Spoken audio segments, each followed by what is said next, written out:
Mobile storage বারবার ফুল দেখায়। কি কারণে বারবার ফুল দেখায়? কোন কোন ডাটা আপনাকে ডিলিট করে দিতে হবে, কোন কোন ছবি, কোন কোন ভিডিও বা কোন কোন স্প্যাম ফাইলগুলো আপনাকে ডিলিট করে দিতে হবে, সেগুলো যদি কোনো একটি অ্যাপ আপনাকে দেখিয়ে দেয় তাহলে বিষয়টি কেমন হয়? দারুণ নয় কি?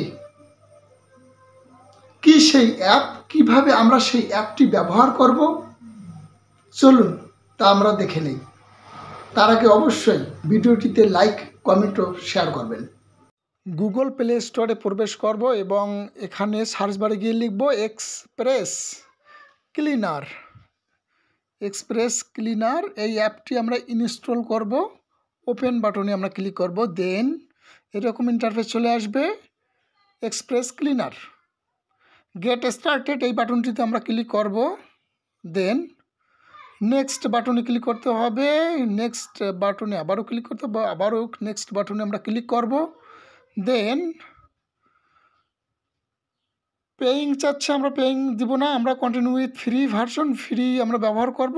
এরপর আমরা গিভ আস অ্যাক্সেস এই অপশনটিতে আমরা ক্লিক করব। এখানে যতগুলো পারমিশন চাইবে আমরা সবগুলো পারমিশন অ্যালাউ করে দিব। এক্সপ্রেস ক্লিনার অ্যালাউ অ্যাক্সেস অপশনটি আমরা অন করে দিব। দেন পারমিশন দেওয়া আমাদের হয়ে গেছে। গো টু সেটিংস এই অপশনটিতে আমরা ক্লিক করব, দেন এক্সপ্রেস ক্লিনার আবারও আমরা অন করে দিব।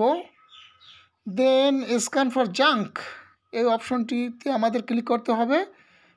এখানে যতগুলো জাঙ্ক ফাইল আছে সেগুলো আমরা এখান থেকে আমরা ডিলিট করে দিব। এরপর কুইক ক্লিন আমরা এখান থেকেও ফিনিশ ক্লিনিংয়ে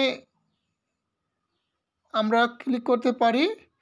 এরপর আমরা unused apps downloads, unused apps যেগুলো অ্যাপ আমরা ব্যবহার করতেছি না সেই অ্যাপগুলো আমরা এখান থেকে ডিলিট করে দিব, আনইনস্টল করে দিব।